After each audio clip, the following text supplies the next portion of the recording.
Okay, let me be real with you for a second. There's a specific kind of moment in sports that doesn't announce itself. It doesn't come with a press conference or a formal introduction. It just happens. One day the numbers shift, the crowds change, the energy in a room feels different, and you look around and realize the sport you thought you knew has quietly been rearranged by someone you weren't fully paying attention to. That's what's happening in women's tennis right now. And the person at the center of it is a 20-year-old from Quezon City who most of the Western tennis world was not ready for. Her name is Alex. And if you don't know that name yet, I genuinely envy you, because you're about to discover one of the most compelling stories in professional sports, completely fresh. She is 20 years old. She is ranked 29th in the world. She is the highest-ranked Filipino player in the history of the WTA Tour. And she didn't get there by waiting her turn. She got there by walking into rooms she wasn't supposed to be in yet and absolutely refusing to leave quietly. Now, to really understand why this story matters, and I mean really matters, not just as a tennis story, but as a story about sports, culture, money, and institutional power, you need to go back to where she came from. Alex was born on May 23, 2005, in Quezon City, Philippines. She grew up in a country where tennis was always appreciated, but never fully claimed. People watched it.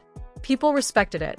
But there was no homegrown name at the top of the sport, no face that 115 million people could look at and say that person is carrying something of ours. There was no "that's ours" moment. Not yet. And then Alex started winning. Her 2025 season wasn't a gradual progression. It wasn't a slow climb where analysts could track the trajectory and predict the ceiling. It was a detonation. She entered the Miami Open as a wild card, not a seed. Not a known quantity on the main circuit. A wild card. The kind of entry that usually means you're there to gain experience and lose in the early rounds with your head held high. That was the expectation. What actually happened was something else entirely. She beat the number 5 player in the world. Then she beat the number 2. Back to back. And she didn't stop there. She kept going until she reached the semi-final of a WTA 1000 event, one of the biggest tournaments on the calendar outside the Grand Slams. Think about what that image looks like. You come in through the side entrance, no fanfare, no expectation, and you leave having beaten players who had been at the top of the sport for years. That's not a Cinderella story. That's a statement. And the people watching knew it. In Manila, in Dubai, in Miami, in living rooms across Southeast Asia, across every time zone where the Filipino diaspora has built a home, people weren't just watching. They were feeling something. The electricity of watching someone who looks like you, who comes from where you come from, competing at a level nobody said was possible yet. And they showed up. Physically, in the stadiums. Digitally, on every platform. Commercially, in every way a fan base can move the needle. The sport was not prepared for the scale of it. Sky Sports presenter Gigi Salmon said something about Alex that I keep coming back to. She described her, on the record, as someone who might already be the biggest star in women's tennis. Might already be. That's not a projection. That's a journalist who watches this sport every single day, seeing what's in front of her and calling it honestly. And the evidence backed it up everywhere you looked. At the Australian Open, fans queued outside just to get into her matches. Not inside the stadium, outside the building, hoping to get in. In Abu Dhabi, in Manila, in Dubai. Every city she entered transformed. It stopped feeling like a tennis tournament and started feeling like a concert where the headliner happened to also be playing some of the best tennis on tour. And then came the merchandise numbers. This is the part of the story where everything gets more complicated. And honestly, more interesting.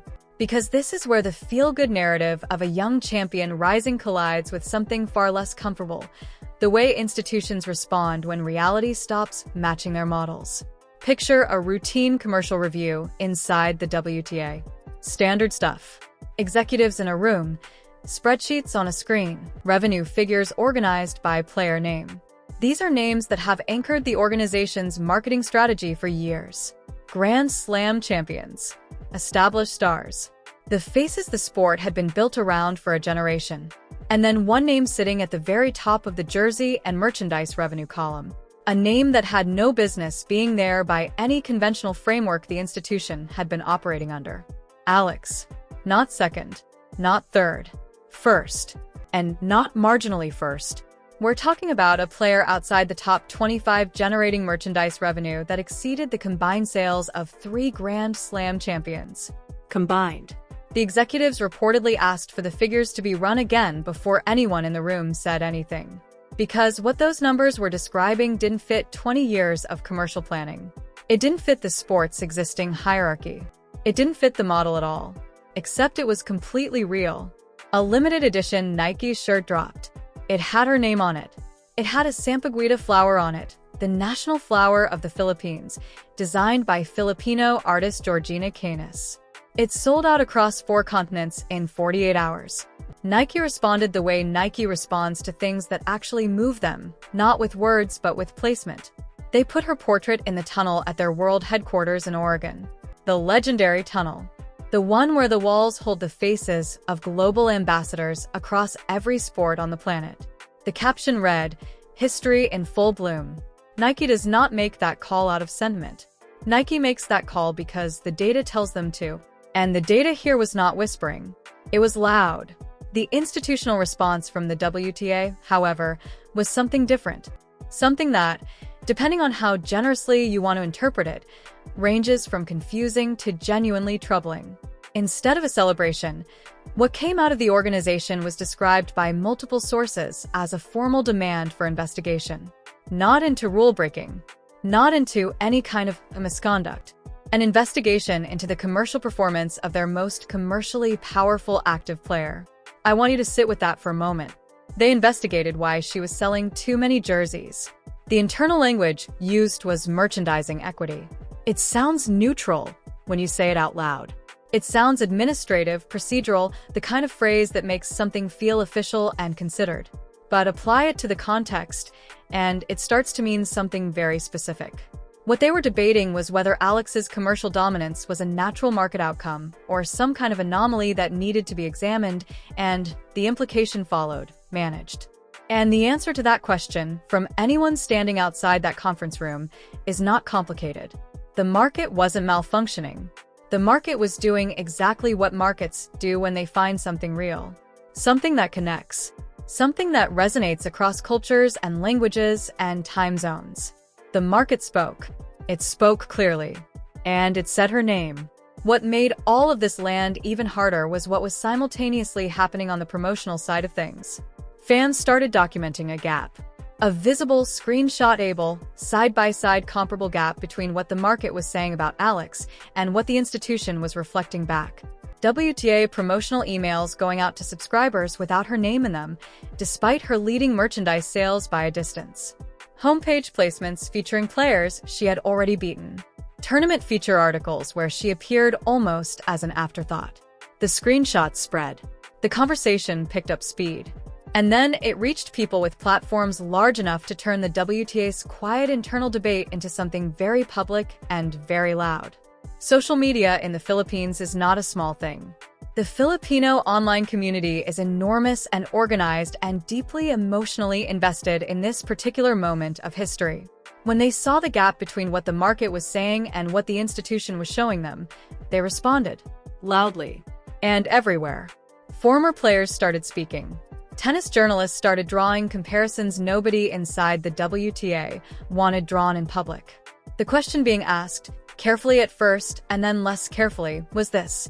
If her name were different, if her passport came from a different country, if her fan base was concentrated in Paris or London instead of Manila and Melbourne and Chicago, would the response to her commercial numbers have been an investigation or a feature story? These are uncomfortable questions. They're meant to be. The discomfort is the point. Because the point is not to assign blame to any one person in any one meeting room. The point is to look honestly at the gap between what the market said and how the institution responded, and ask what that gap reveals. What makes this whole story hit differently is that through all of it, Alex has been almost entirely somewhere else mentally. Not above it in an arrogant way. Just genuinely focused on something other than the noise. In her Vogue Philippines interview, and yes, she was on the cover of Vogue Philippines at 20 years old, she said something simple and completely unguarded. She said she wants to be a good person. That's it. No political framing. No calculated response to the narrative building around her. Just a 20-year-old from Quezon City talking about character, while an organization somewhere was debating her sales figures in a room she wasn't invited to. She was in Miami, preparing to compete again, carrying the weight of a nation's hope and pride with something everyone who has spent time around her describes the same way, a quiet and completely natural grace. And the results kept coming. She goes back to the streets of Quezon City where she grew up, and people recognize her outside restaurants she visited as a kid. She describes being famous at home as something she's still getting used to. That phrase, something to get used to, does a lot of work in a small space. Because she is simultaneously still the girl from Quezon City and one of the most commercially powerful athletes in women's sports right now. Both things are true at once. Both things are remarkable in completely different ways. The investigation, whatever shape it eventually took and whatever conclusion anyone reached inside it, ended up doing the precise opposite of what it seemed designed to do. It didn't quietly manage the commercial conversation around her. It blew that conversation wide open. International tennis media ran with it. Tennis 365, Tennis Head, Filipino sports outlets, global tennis communities across every major platform spent days pulling apart what it all meant. And the scrutiny that landed wasn't on Alex. It landed on the organization that had apparently decided a player selling out jerseys across 4 continents in under 2 days was something requiring examination rather than amplification. Private industry, meanwhile, moved faster and more honestly than the institution ever did. Nike had already acted. Babolat saw it. Globe Telecom, Bank of the Philippine Islands, sponsors across multiple sectors lined up and moved quickly and without hesitation. The commercial world looked at exactly what was in front of it and recognized it immediately. The institutional world took longer. And that hesitation told its own story, quietly but clearly. Here's what I think is worth saying out loud, because it's easy to get lost in the drama of investigations and merchandise figures and lose sight of the bigger picture. Pioneering moments in sport are never comfortable while they're happening. They're never smooth. The person breaking through is never handed an easy path or a warm welcome from the structures that existed before them. There are always gatekeepers. There are always processes built to serve an older order that moves slowly when a new one arrives. What's different about Alex's situation is the scale. 115 million people in the Philippines. A diaspora scattered across every major continent on Earth. A fan base that didn't just adopt tennis because of her. They built an entire relationship with the sport around her presence in it. When she's scheduled to play, stadiums fill. When she's not closing a session, empty seats follow. Tournament directors know this. Broadcast schedulers know this. The data is not subtle. And eventually institutions do catch up with data. Even when they're reluctant to. Even when the process is slower and more fraught than it should have been. She enters the 2026 Miami Open seeded, ranked 29th in the world, returning to the same tournament where 12 months ago she walked in as a wild card and walked out having rearranged the furniture at the top of the sport. The first Filipino player to break into the top 30. The first to record multiple wins over top 10 players and Grand Slam champions. The first to reach a tour-level final in the Open era. The word first appears so often in her story that it eventually stops feeling like an achievement and starts feeling like just who she is.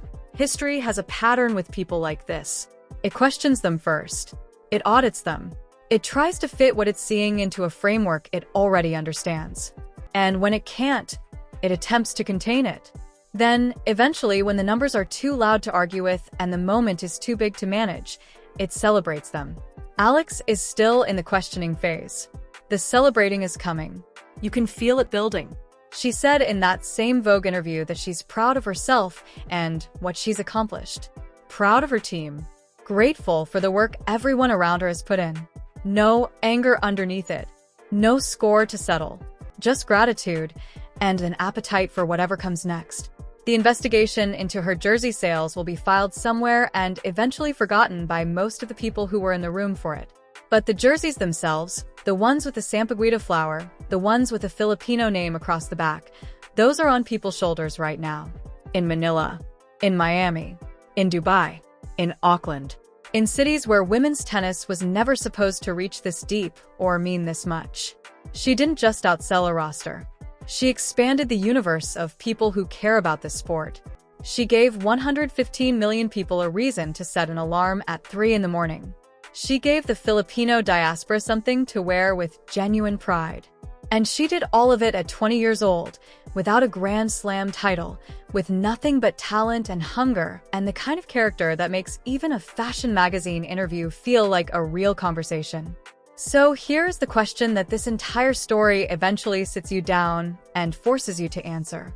When the market speaks this clearly, when a 20-year-old from Quezon City makes every sponsor and every stadium and every broadcast screen light up in ways the institution never planned for, what does the organization do with that? Does it protect the old structures because they're familiar? Or does it evolve to actually deserve the moment it's been handed?